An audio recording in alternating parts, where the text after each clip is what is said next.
assim. Onde a gente morava era um lugar imensamente e sem nomeação. Manuel de Barros.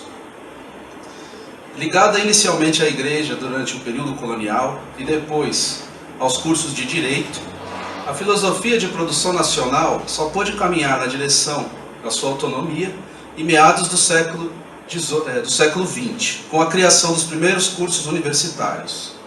Esse processo foi bastante amplo e heterogêneo. Ao longo de poucas décadas, criaram-se cursos em todas as regiões do país. Para ficarmos só no caso da cidade de São Paulo, sabemos que a missão francesa, que introduziu, a partir de nomes como Guerrou e Goldschmidt, o assim chamado estruturalismo e história da filosofia, ou simplesmente o método estrutural de leitura de textos filosóficos. Então, a missão francesa introduziu esse método.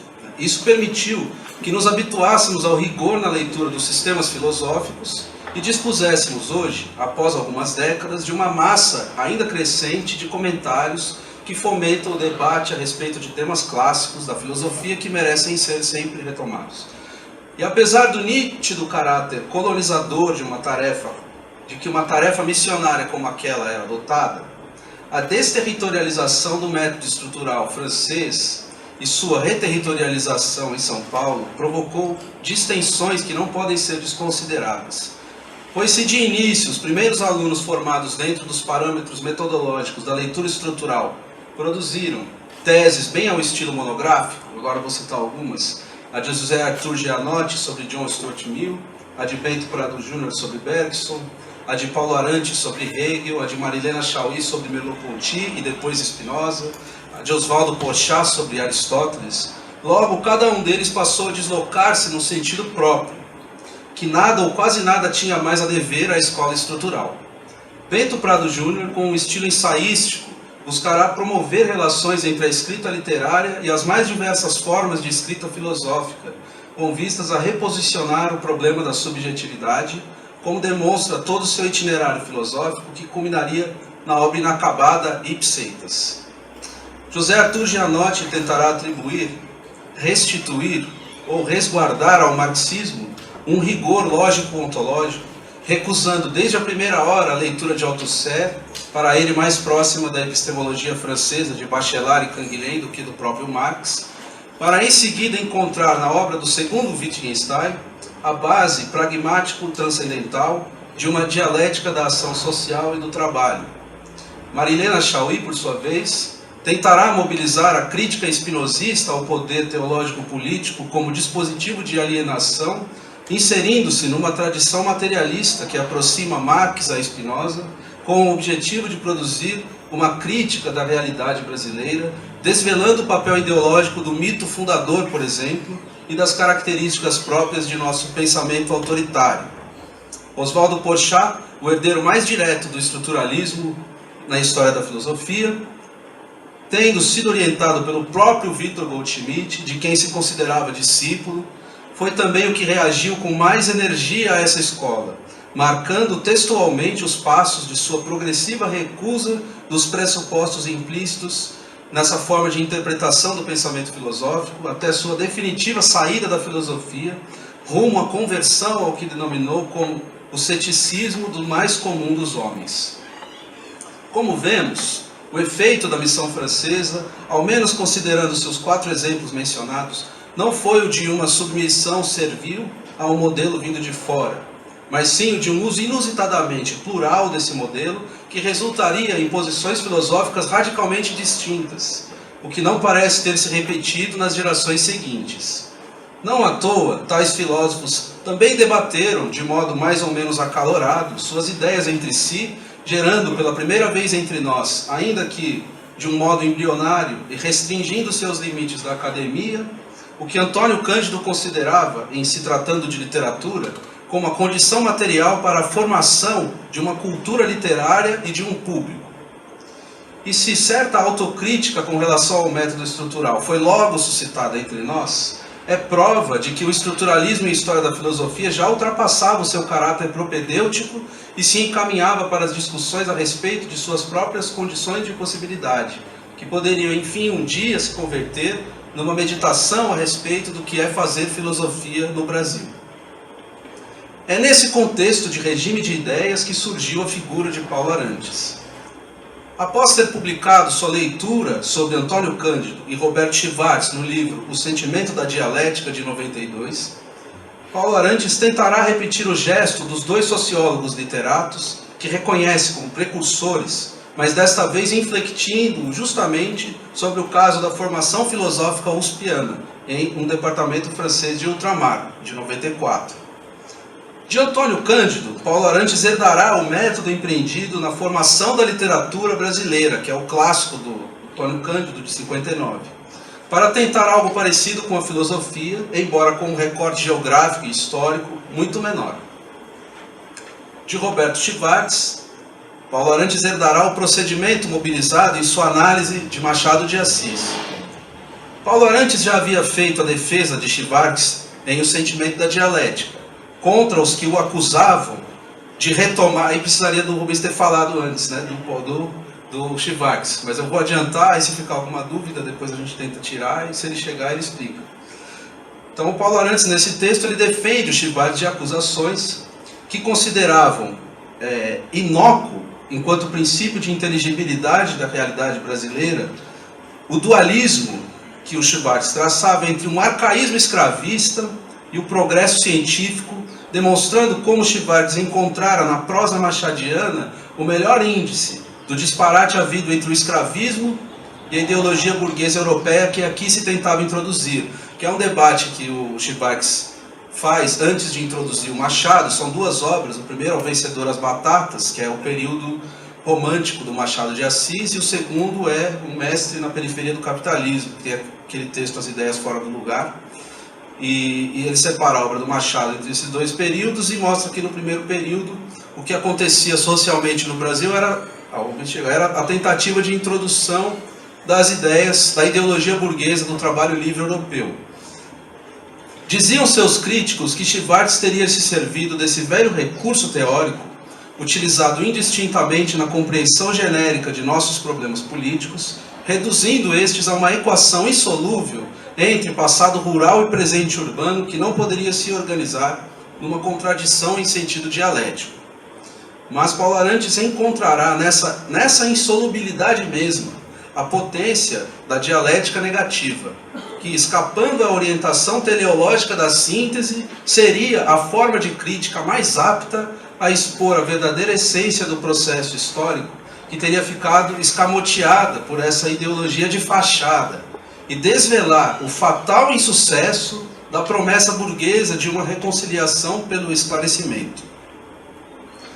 Segundo esse diagnóstico, a ideologia burguesa que aqui se tentava introduzir com o declínio do período imperial, ideologia que ocultava as relações de classe na Europa, dando aos trabalhadores livres a aparência de que estavam em igualdade entre si e com relação aos detentores dos meios de produção, encontrava uma situação muito diversa em solo brasileiro, pois, quando trazida para cá, não condizia com a situação material que deveria mimetizar enquanto ideologia, não cumprindo assim sua função de ideologia. Isso simplesmente porque nossa base material não era do trabalho livre, mas a da escravidão. Mas havendo também outra classe em crescimento, a daqueles que conseguiam sua ascensão social pela ética do favor, era essa classe que iria se servir da ideologia burguesa estrangeira para sustentar o argumento pela abolição e pela liberalização das relações de trabalho no país. Assim, nossa experiência intelectual expressa também, e sobretudo na forma literária, que já estava em vias de se consolidar em seu processo formativo no final do século XIX, servir-se-ia das ideias de fora apenas para nelas se alienar, perdendo mais ainda de vista os problemas próprios ao nosso país, que em todo caso não se desligavam do que ocorria no centro do mundo capitalista, de onde essa ideologia burguesa era trazida. Trata-se, para Schwartz, de uma variante complexa, agora citando, da chamada dialética da forma e do conteúdo. Nossa matéria, prossegue ele, alcança densidade suficiente só quando inclui, no próprio plano dos conteúdos, a falência da forma europeia, sem a qual não estamos completos. fica de pé naturalmente o problema de encontrar a forma apropriada para esta nova matéria, de que é parte essencial a inanidade das formas a que por força nos apegamos. Antes da forma, portanto, foi preciso produzir a própria matéria-prima e enriquecê-la com a degradação de um universo formal. Está no Aos Vencedores as Batatas, essa citação. Tal contradição se organizaria desse modo incompleto até o surgimento de Machado de Assis, cuja mestria estava em criar uma forma romanesca mais apta a expressar essa contradição, levando a estética do romance realista ao seu limite. Desse modo, Machado não teria prestado um serviço apenas ao pensamento brasileiro, emancipando-o de representações ideológicas, mas também à razão histórica universal, anunciando o destino de todo intelectual situado no mundo periférico e desnudando, por fim, a dialética entre centro e periferia do mundo capitalista. Mas se isso havia sido capaz de ser feito a partir da literatura, por que a filosofia também não haveria de acompanhar tal influxo? Vamos ver um pouco mais de perto o exemplo que Paulo Arantes nos dá. Assim como Antônio Cândido dizia que a literatura brasileira se formou como um galho da árvore, que era a literatura portuguesa, Paulo Arantes dirá que a filosofia uspiana proveio do tronco da filosofia francesa. E por trás do método de leitura introduzido pelos franceses entre nós, uma ideologia se exerceria, com o papel de desviar o foco e as atenções de nossos filósofos das reais questões que deveriam enfrentar, operando assim como que uma ideologia complementar. Isso está num texto do Paulo Arantes, que é um longo artigo chamado Tentativa de Identificação da Ideologia Francesa. Ele escreve um pouco antes do Departamento Francês de Ultramar. O papel que a ideologia burguesa oitocentista, trazida de fora, exercia na série machadiana de Schwartz, será exercido, no caso da filosofia, segundo Paulo Arantes, pela também importada ideologia francesa, cujas principais características teriam sido imitadas por nós. E repetindo o gesto de Marx e Engels na ideologia alemã, Paulo Arantes tentará identificar as características dessa ideologia francesa. No caso analisado por Marx e Engels, a defasagem histórica da ideologia alemã com relação ao restante da Europa seria o efeito de um processo de socialização que não seguiu a trilha clássica do desenvolvimento capitalista, resultando na formação de centros urbanos afastados e interioranos. Marx criticava os jovens hegelianos, Feuerbach, Bruno Bauer e Max Stirner, como sendo jovens conservadores, para os quais as mudanças sociais deveriam provir de mudanças no plano do pensamento, ideias hipostasiadas na consciência humana ou na egoidade.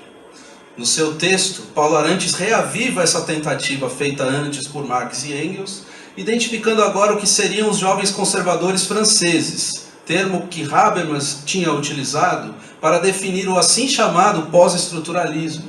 Para ele, o resultado sintético de diversas características que o pensamento francês constituíra desde a primeira metade do século XX e que Paulo Arantes dirá também estarem presentes no espiritualismo implícito na leitura estrutural, que possuiria raízes mais longínquas no pensamento francês desde o século XIX.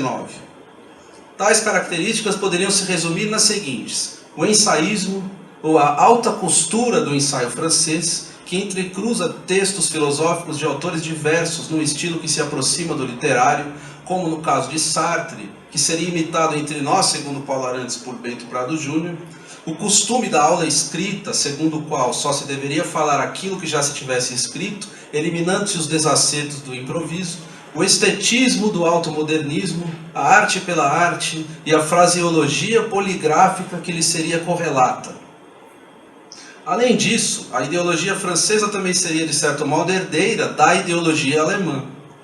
Se no caso alemão o problema identificado por Marx e Engels era o de que os jovens hegelianos hipostasiavam na consciência as ideias que tinham uma origem histórica e as imobilizavam na pretensa autonomia do pensamento com relação à realidade efetiva, mistificando as relações materiais, leia-se econômicas, da sociedade e lançando a todos no estado de falsa consciência a serviço da reprodução dessas ideias escamoteadas. Tudo isso também poderia ser encontrado com um vigor renovado nos autores franceses. E ao dizê-lo, Paulo Arantes também não deixa de glosar o estilo polêmico satírico de Marx. E aí eu tenho uma citação aqui que eu ia fazer, mas como está o tempo aí? Melhor eu deixar a citação, então. 15 minutos, 23 minutos, Sei. incluindo a parte do Rubens e as perguntas. Não, então eu vou deixar a citação, vocês conseguem terminar em mais 5 minutos, aí o Rubens acabou. Tá bom. É uma citação que eu retiro aqui, da tentativa de identificação da ideologia francesa, que fica bem claro o estilo do Paulo Arantes, né, satírico, em que ele mostra essa relação da ideologia francesa com a ideologia alemã. Mas então eu vou prosseguir. Vivendo um momento de instabilidade política no período pós-68, e sem perspectiva de recuperar a centralidade econômica que já tivera, o pós-estruturalismo francês seria a representação ideológica desse desespero da sociedade francesa, funcionando como forma de reafirmação do sentimento nacional de sua superioridade ameaçada. E Paulo Arantes conclui dizendo que, se a ideologia francesa mereceu ser retomada e esmiuçada, é porque ela pode ter melhor revelado a sombra do iluminismo, compondo como que o seu oposto complementar negativo. E seria a hora então de negá-la em sentido determinado, isto é, dialético, para anular seu efeito ideológico e atingir o solo material que ela escamoteia. Assim, repetindo o procedimento de Schwartz a respeito da literatura brasileira no declínio do período imperial, Paulo Arantes examinou as condições de possibilidade ou de impossibilidade do surgimento do nosso Machado de Assis da filosofia. Aquele que, ao denunciar as condições segundo as quais uma ideologia estrangeira lançaria suas raízes num país periférico, desnudaria também o solo material em que desfila todo o carnaval do processo histórico universal, fazendo a partir da análise de um exemplo extraído à periferia do mundo capitalista. Utopia intelectual dos descendentes de Brás Cubas, dizia Paulo Arantes. E agora vem as minhas impertinências aqui.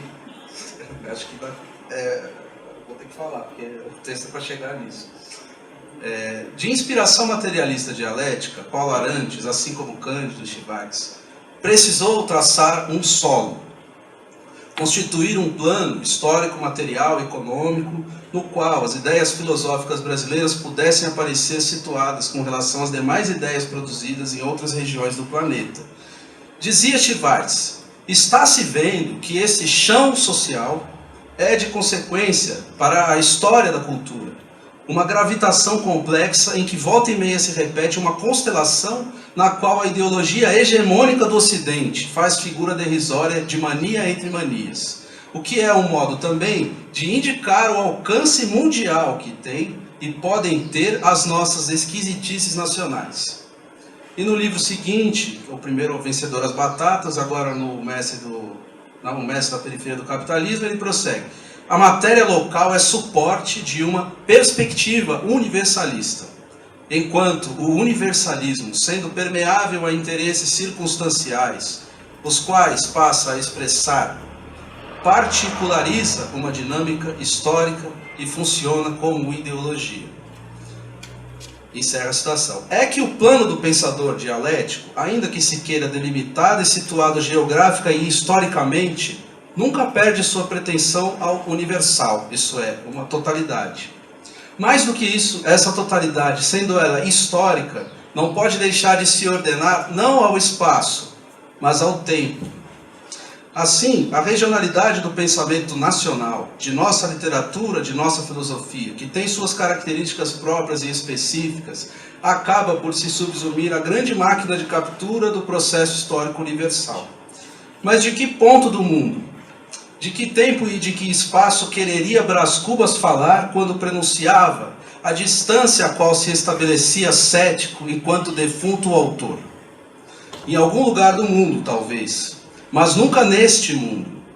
A literatura esculpe sua consistência compondo-se numa distância essencial perante o mundo, arrastando para além ou para aquém do mundo sua possibilidade. Ela só pode nascer engendrando-se num tempo extemporâneo e num espaço heterotópico. E o impossível da literatura é o impossível da filosofia. Mas como é possível um defunto autor? Estratégia machadiana de distanciamento perante o mundo real para fazer esse mundo real melhor aparecer em suas contradições? Caso em que a literatura ela mesma estaria implicada nesse mundo, sobrepondo a ele uma forma que é sua, a forma sobre o conteúdo, a obra de Machado de Assis, para Chivax, é uma forma sobre matéria. Talvez ela pudesse ser, no entanto, o informe num processo em devir. O autor que se decompõe primeiro em defunto, para em seguida tornar-se autor ao escrever, processo em que ele mesmo desaparece enquanto autor na medida em que a literatura dele se libera. Já era assim com Homero, que teve um dia de tornar-se Ulisses, herói anônimo ou cujo nome corresponde ao nome de ninguém. Quando Ulisses manda os escravos que tampem seus ouvidos e o amarrem no mastro, o que está em ação não é o exercício de autoaniquilação da razão sobre si mesma, mas sim a própria possibilidade do ato de narrar, que agora pode se estender indefinidamente, estaríamos tentados a dizer até infinitamente, pois liberada do servilismo da representação. Destino não da razão instrumental, mas da literatura, essa que se constitui não como índice de emancipação, mas como o resto não totalizável, expresso no riso de quem se descobriu escritor apenas depois do seu devir imperceptível para a morte. Machado teve de tornar-se Brás Cubas, que por sua vez teve de tornar-se morto para tornar-se autor. E assim, um médico da humanidade, que quer curá-la de sua hipocondria, doença maior da melancolia e da negatividade. O negativo que se quer contrário a uma outra força, submete sua potência àquele que se quer repelir ou destruir.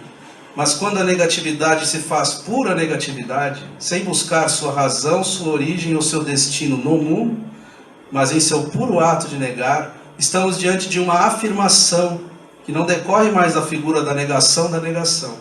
Trata-se não mais de uma negação determinada, mas antes de uma pura afirmação indeterminada. Talvez a tarefa de uma filosofia brasileira, assim como a de uma literatura brasileira, que Paulo Arantes, Chivax e Antônio Cândido quiseram rastrear a partir das condições materiais de sua emancipação perante a ideologia que escamoteia o processo histórico capitalista, pudesse estar em sua própria condição minoritária e não em sua aspiração à maioridade. Desterritorializando a filosofia francesa e reterritorializando-a, não em São Paulo ou em São Carlos, mas num outro lugar, que permita que ela se dirija contra o tempo e por isso, no tempo, mas em favor de um tempo por vir, tal era a definição de extemporâneo de Nietzsche, talvez se possa encontrar uma outra força ao pensamento que não esteja submetida ao processo histórico universal, do qual ele mesmo é, no entanto, um dos efeitos. Mas que outro lugar? Um fora, sem dúvida, mas um fora imanente ao mundo, mais próximo ainda do mundo, porque é imaterial, morada do além do homem. E o que mais pode ser o além do homem do que um defunto que se faz autor? Um lugar imensamente e sem nomeação. Manuel de Barros, voltando à citação. Obrigado, agora desculpa o atraso aí, agora vem o Rubens.